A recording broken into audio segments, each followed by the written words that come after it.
Hey everyone, welcome to another edition of PowerCore Productions and Podcastings. I'm your host, Javon Harrington, back to hit you with another video. And today, you could say this is the part 0 for What If Sasuke Was a Girl Naruto Yokai, the Boruto edition. This is going to be going into the Boruto era. And for this video in particular, what I'm going to be doing is basically explaining everything you need to know before we start this series. Now, if you don't know, in the Boruto manga, we are reaching the point where the time skip is going to be pretty soon. I believe the time skip is going to be coming by the summer or by the end of the year. Like, we're really close to the time skip part in the first half of Boruto, and the anime is going to be soon catching up to the manga in that regard. So I feel like now is the time for me to lay the groundwork. So in today's video, I'm just going to briefly go over everything that happened in the original first half of my story. In case you haven't already seen it, if you haven't, please go and check it out. I think you would really enjoy the story. But in case you don't want to, I'm briefly going to explain everything that happened here, and then I'm going to go over some of the new characters that you'll have to see in my story, and basically catch you up to speed on everything you'll need to know going into Boruto Naruto Yokai. So without further ado, let's get into today's story. So as always, sit back, relax, and enjoy the show.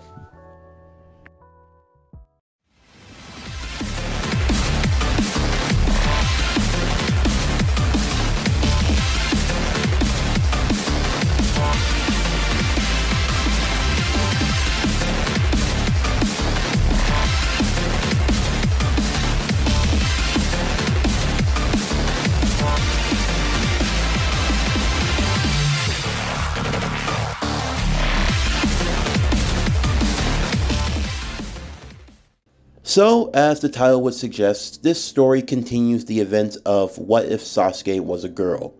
In my story, Sasuke Uchiha is named Satomi Uchiha, and from a young age, she and Naruto became very close friends. They would be so close and inseparable that they would be together during the night of the Uchiha massacre, the two of them being confronted by Itachi Uchiha, who would play the role of the villain trying to fester both of their hatred. From there, the two of them would be training together, aspiring with both of their goals. The goal being that they would help kill Itachi Uchiha, and that they would work towards making Naruto the Hokage. Because of this, Naruto did not slack off in school. Even though he wasn't a prodigy in terms of his grades, he did a lot better than he does in the original timeline. Although for simplicity's sake, they are still put in Team 7 with Sakura Haruno, who in this version of events, in a bit of a twist of fate and irony, instead of being beholden to the Uchiha, she's actually jealous and envious of Satomi from the start. You could say that it's a bit of a play on the idea of the original Sakura, who would always love and be head over heels for Sasuke. However, in this version, she's absolutely jealous and can't stand Satomi, because she thinks that just because she's an Uchiha, that doesn't mean that she's the absolute best. So the two of them have more of a rivalry than anything else. You could say that Satomi and Sakura are the Naruto and Sasuke of this story, and Naruto plays more of the third wheel than anything else. Events do play out a lot similar to how they did in the Naruto series, only that Satomi doesn't become jealous at certain points with Naruto, mainly because the two of them have grown up together and have been childhood friends, so they don't have a rivalry in that sense. In fact, you could say that they have a bit of a romance even from the start, but they put it on the back burner to focus on their goals. However, as the story progresses, Satomi is still tempted by the dark side, that being Orochimaru, who gives her the curse mark. This does ultimately result in Satomi attempting to leave the village with the Sound Ninja, and the Satomi retrieval arc goes a lot similar to that of the Sasuke retrieval arc. However, at the final valley fight though, instead of them fighting till the bitter end, Naruto makes a deep love confession for Satomi, which deeply affects her and makes her want to stay.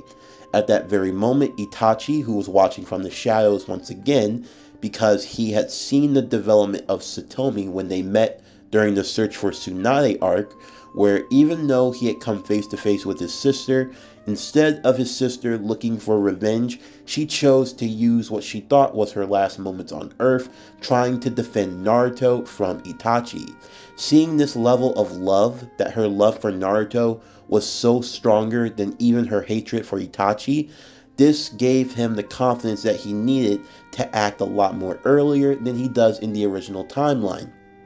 He shows up at the Valley of the End, where Naruto and Satomi both transformed into their most powerful states, Naruto with the Nine Tails Cloak and Satomi with the Curse Mark level 2. They both attempt to try to take on Itachi and they fail. However, Itachi does place Satomi in a genjutsu that stretches the perception of time, so that even though he's only there for a few seconds, they have a long and deep conversation. Inside of Satomi's mind, Itachi explains the truth of what happened during the day of the Uchiha massacre and shifts Satomi's anger and vengeance from Itachi to instead going after Danzo as well as the masked man who helped in killing her clan, and she goes after the ones she truly believes is responsible. Also, inside of her mental mindscape, Itachi uses the Amaterasu to burn away the very essence of Orochimaru, causing the curse mark to burn away as well, and they leave on better terms with Satomi and Naruto returning back to the Hidden Leaf Village.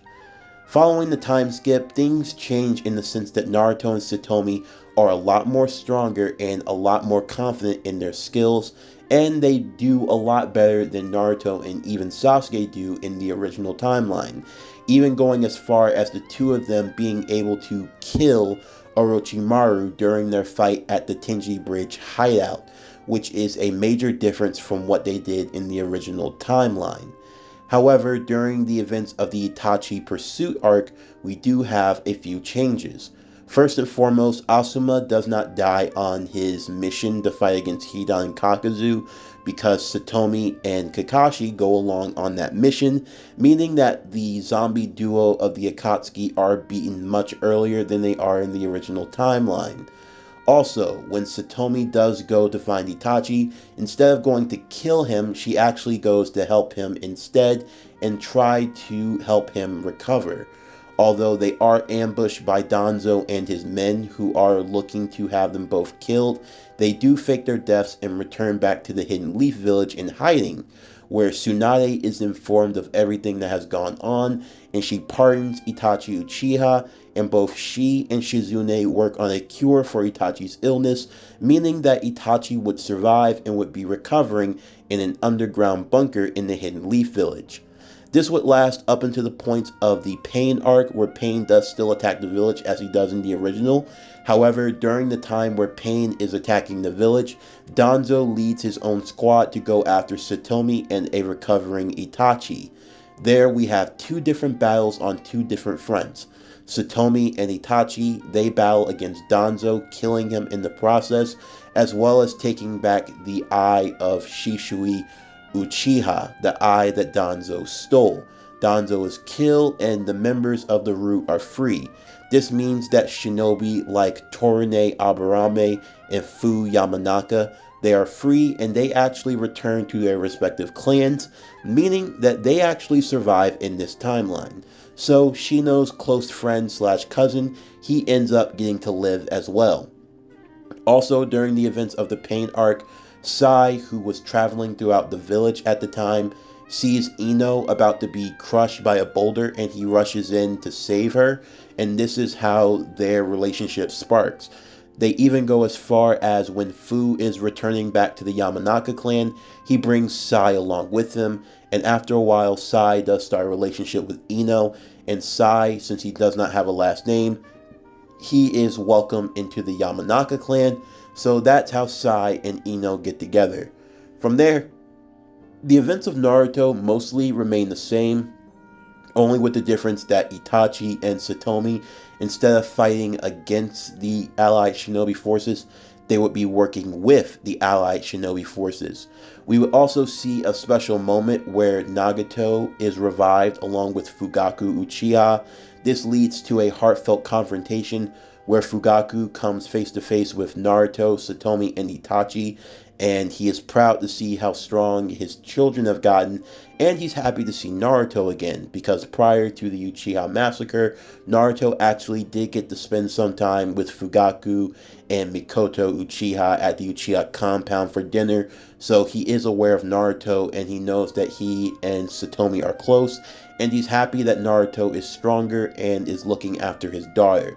So they do have a heartfelt moment at that time where Satomi and Itachi, after having Fugaku sealed away, they go to deal with Kabuto. That fight still goes the same as Sasuke and Itachi versus Kabuto, only Satomi and Itachi versus Kabuto, and Itachi's not an Edo Tensei, he's actually alive, healthy, and both of them have their Sharingan swap, so that both of them have the Eternal Mangekyo Sharingan, while Naruto, with his new KCM form and Killer Bee, go off and fight during the war. From here, mostly everything remains the same, even with Orochimaru being brought back, as Satomi is able to come up with the plan, having had some of Orochimaru's own essence inside of her, so this does lead to the revival of the 4 Kage like in the original. From here, the story basically plays out the same more or less, with a few notes and changes here and there. One key note is that Hinata is a lot stronger in this timeline, so this leads to a major change where Neji is not killed during the attack of the Ten Tails, so Neji does survive in this timeline.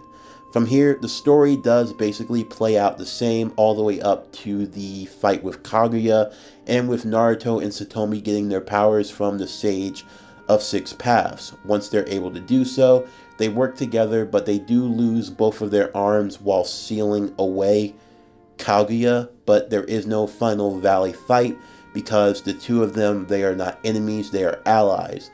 And they are both seen as heroes of the Great Shinobi War as they finish the fighting.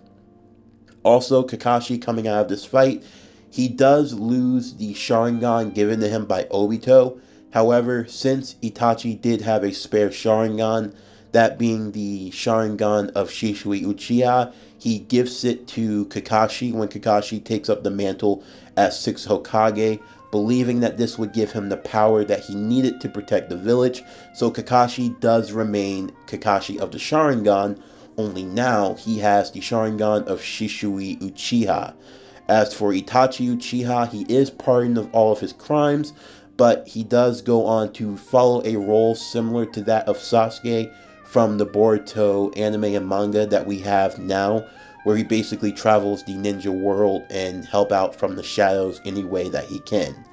And as for Satomi, Satomi does use the Rinne Sharingan, and after the birth of Jaraya Uzumaki Uchiha, and he reaches the age of 6 years old, Satomi does leave the village from time to time to go on missions with Itachi, although she only leaves the village when she's going on missions to the Otsutsuki domain and dimensions, because she has the Rinne Sharingan and she's the only one capable of going there. But she does not go alone, she is accompanied by her older brother Itachi, so they explore the ruins together, but I'll get more into that when I go into the character bios.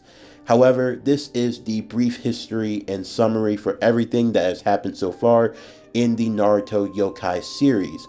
After this, we're going to be getting into the character bios for the new characters that you're going to be seeing in the story. Some new and some that are kind of similar with alterations. But without further ado, let's get into the characters for Boruto Naruto Yokai.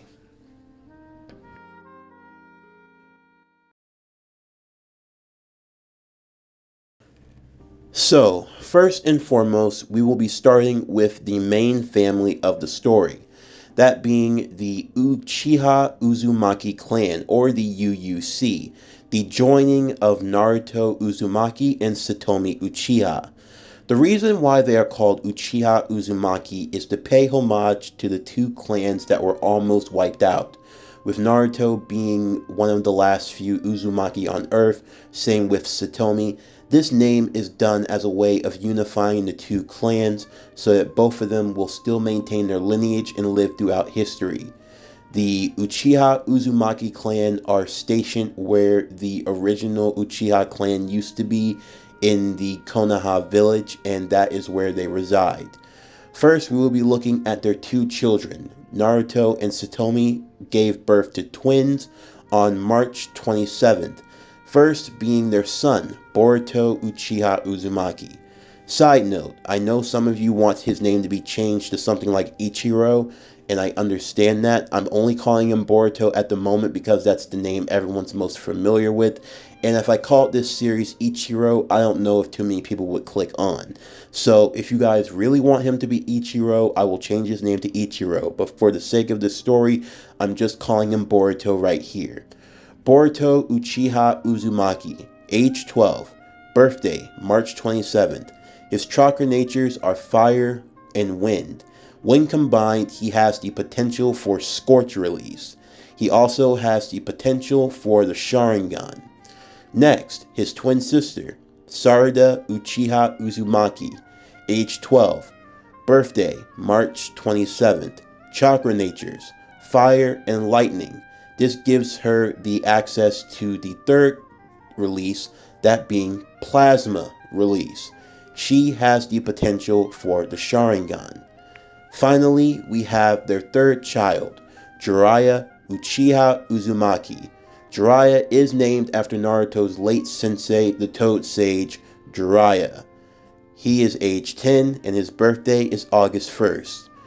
Jaraya has the chakra natures for fire and water. This leads to him having Boil release in the future, and he also has the potential for the Sharingan. After doing some research, I can confirm this about all three children. All three children have the potential, keyword, potential, to unlock the Rinnegan. This means that while they have the potential to unlock the Rinnegan, it is not guaranteed that any of the children will unlock the Rinnegan in their lifetime.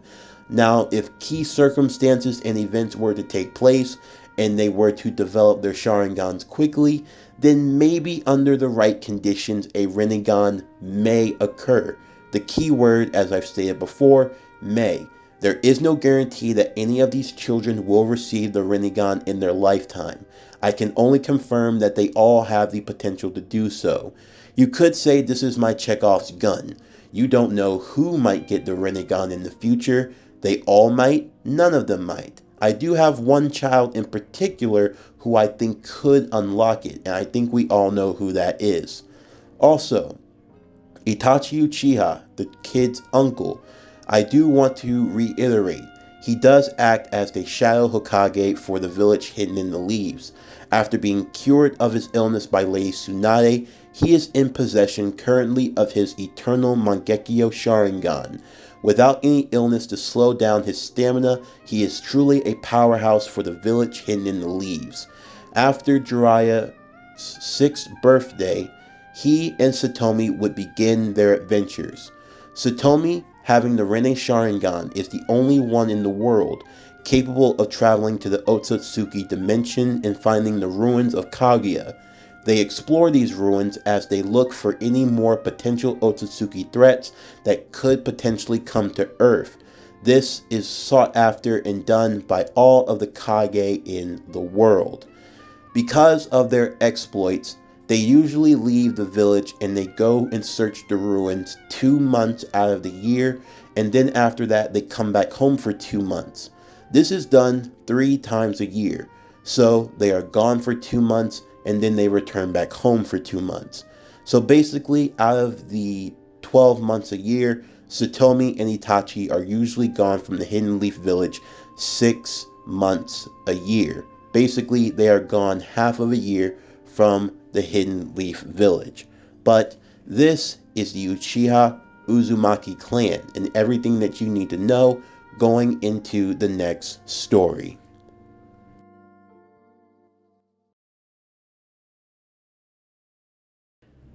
Next, we have Sakura Haruno and Kiba Inuzuka, both of the Inuzuka clan. Their daughter, Ryo Inuzuka, birth April 12th. Chakra natures, earth, water, yin and yang release. She inherits many attributes from both of her parents. From her father, she gains the attributes of the Inuzuka clan in terms of their tracking and sensory abilities. Along with her mother, she is a very skilled medical ninjutsuist, as well as having almost perfect chakra control. She also has a talent for genjutsu on par with that of an Uchiha, despite not being an Uchiha herself. She is also accompanied by her ninja hound, Ake, a pup who is the child of Kiba's dog, Akamaru, a ninja hound with a particular keen sense of smell, as well as having a bark that works at a particular frequency that only Ryo can hear. Because of this, her dog Ake is capable of dispelling any genjutsu up to a certain extent, proving to be very invaluable not just in terms of tracking, but in terms of keeping Ryo's senses sharp when it comes to battle. With the combined skills of her father and her mother, Ryo Inuzuka is definitely one of the more dangerous kunoichi coming out of the next generation.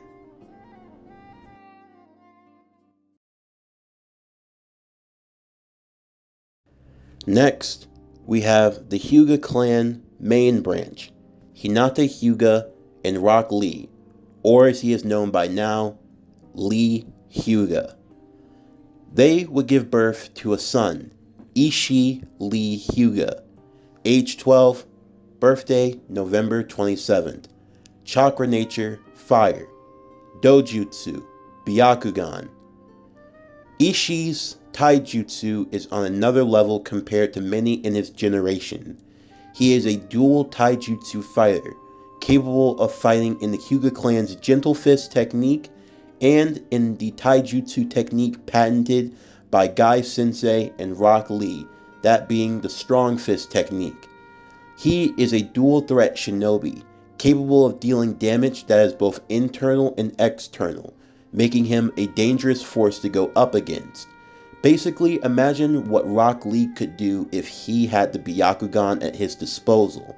Truly a deadly fighter who is capable in both close-range combat, that being of the gentle and the strong fist kind. This is the story of Ishii and the main Hyuga household.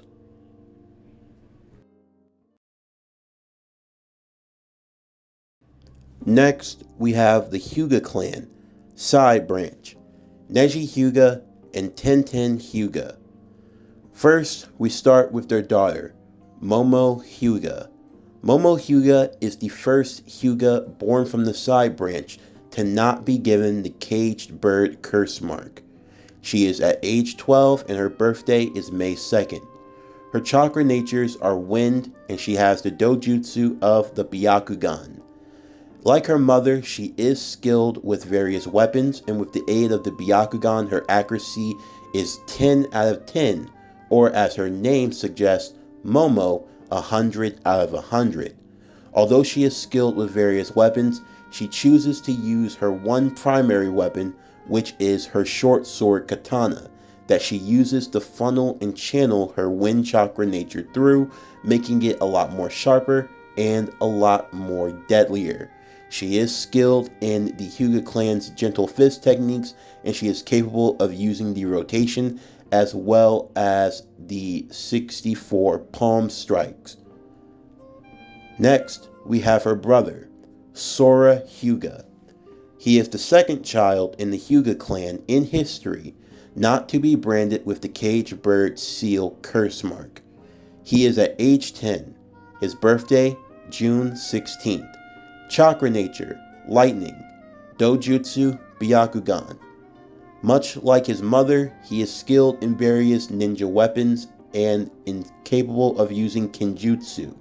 However, he prefers the more traditional fighting style like his father and is much more proficient in the gentle fist than even his own sister, being able to use up to 128 palms when he is trying at his hardest. These are the children of Neji and Tenten Hyuga.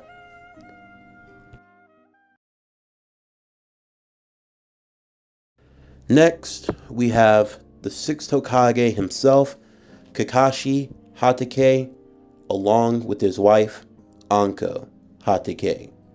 Their child, Hoki Hatake. A little bit of backstory behind this pairing.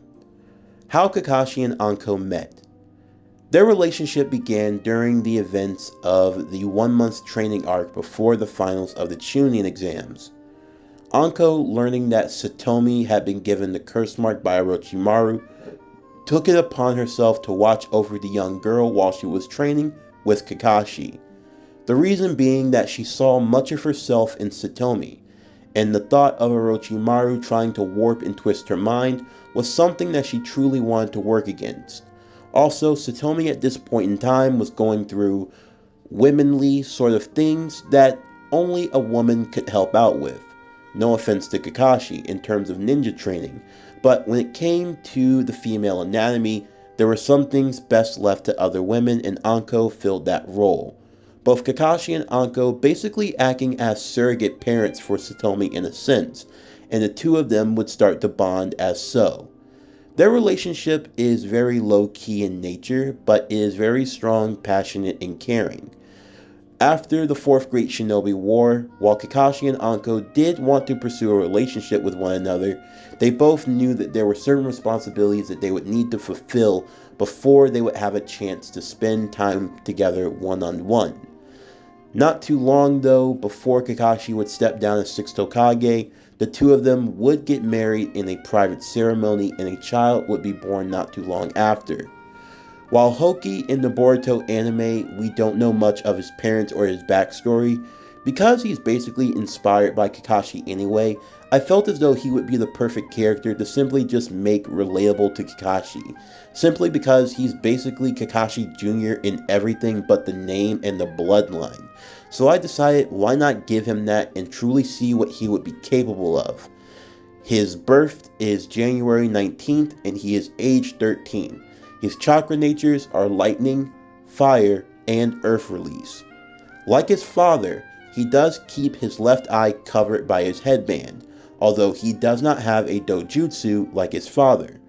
The reason why he does this specifically, having his headband cover his left eye, is because he is always storing and channeling chakra into that eye. This is a trick done by those in the Anbu Black Ops. By storing a large quantity of chakra in one's eye, they can be capable of dispelling and countering genjutsu up to a certain extent and breaking free of certain mind control level techniques. Hoki does show a capability of using this technique as seen in the Boruto anime in his fight against Inojin, using this technique to break free of the mind transfer jutsu, a powerful one used by Inojin, as he was taught this by Sai, Inojin's father, who is also the mentor for Hoki in the Boruto anime.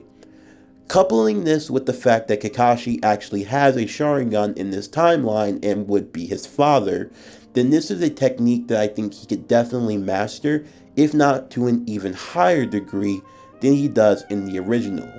Much like his father before the Sharingan, Hoki is a very capable and skilled shinobi, even without any dojutsu to his name. Kakashi, while many people do need to remember, even before he got the Sharingan from Obito, Kakashi was already at Jonin level by the time he got his Sharingan. So you can only imagine just how powerful and skilled he truly was before he even got that power up. And now with his son, he looks to walk down a similar path. However, while we are here, we are also going to be speaking about Kakashi and his abilities. Post the war arc, when Kakashi lost Obito's Sharingan, he was gifted the Sharingan by Itachi, having a spare one and believing that he would be the most suited to watch over it. This was the Sharingan of the late Shisui Uchiha. Kakashi's body, from the 4th Great Ninja War on, had been under a lot of change. Similar to the human body in the real world, that can be augmented even if you use steroids once. You could say that using the Sharingan was a lot like a steroid for Kakashi's body. His body had changed to the point where it was a lot more used to handling and maintaining the Sharingan, much more than it was when he originally first had it. He gained Shisui Uchiha's Sharingan, and he was able to use the regular 3 Tomoe as well as the Mangekyo. However, he has to be careful if he ever tries to use the ability of Koto Amatsukami, as there is a 10-year cooldown. But recent developments have been working for a way around it. It comes in the form of a booster shot. It has small doses of Hashirama cells. While Kakashi's body cannot use all of the cells, as he is just not that compatible, having the Sharingan, this booster shot can work and prove to do wonders. The Hashirama cells for Danzo made it to a point where he, even if he used Koto Amatsukami, he wouldn't have to wait for a 10-year cooldown. Instead, the Hashirama cells sped up the process so that he would only have to wait 3 days. For Kakashi, these booster shots, if he uses Koto Amatsukami, will basically make the cooldown down to 1 week. So he would have to wait 1 full week before the Sharingan would be active once again. While this is a major change for Kakashi, he does still have to be careful when he is using the Sharingan, as he does not want it to overexert his body, but this is definitely a major change. Also, I have been able to confirm by doing certain research that under these circumstances, Kakashi would be able to use the Susanoo. However, I must clarify something right here. This would not be a perfect Susanoo in any way. Similar to the Susanoo that Shisui uses in the Ninja Storm video games, this would be the green Susanoo that would only have a body from the waist up. It would surround Kakashi and it would have a decent amount of armor as well as the drill for its primary weapon. While Kakashi cannot manifest a perfect Susanoo since he does not have 2 Mangekyo Sharingans, he does have 1, and he is capable of manifesting the upper half of the Susanoo, which gives him much more power than the Kakashi in the original timeline. Also, like I've stated earlier, Kakashi does wear a special seal headband that when he covers his eye or he wears his special eye patch, it basically works like cutting off the Sharingan. This reduces the stamina loss that he originally had whenever he had the Sharingan, since it's always active, and this allows him to have access once again to his 1000 Jutsu as well as other and new abilities.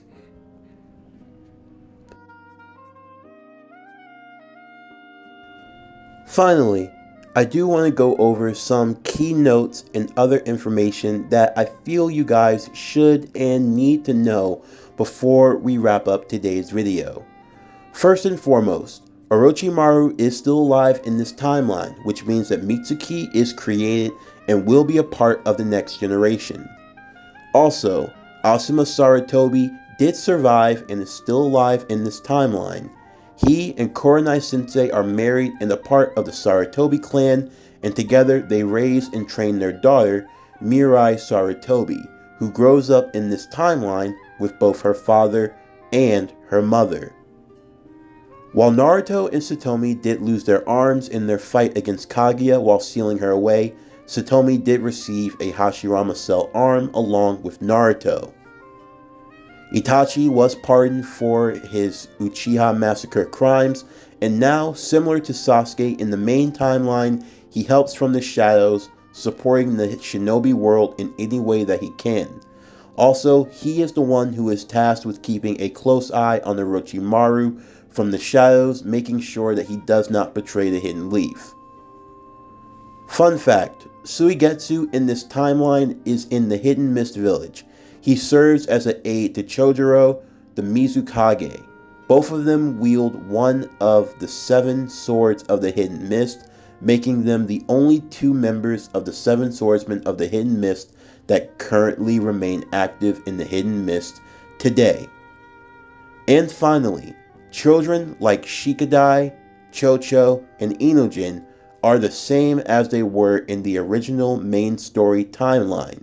Nothing for them really changes all that much. Finally, how the story is going to be told going forward.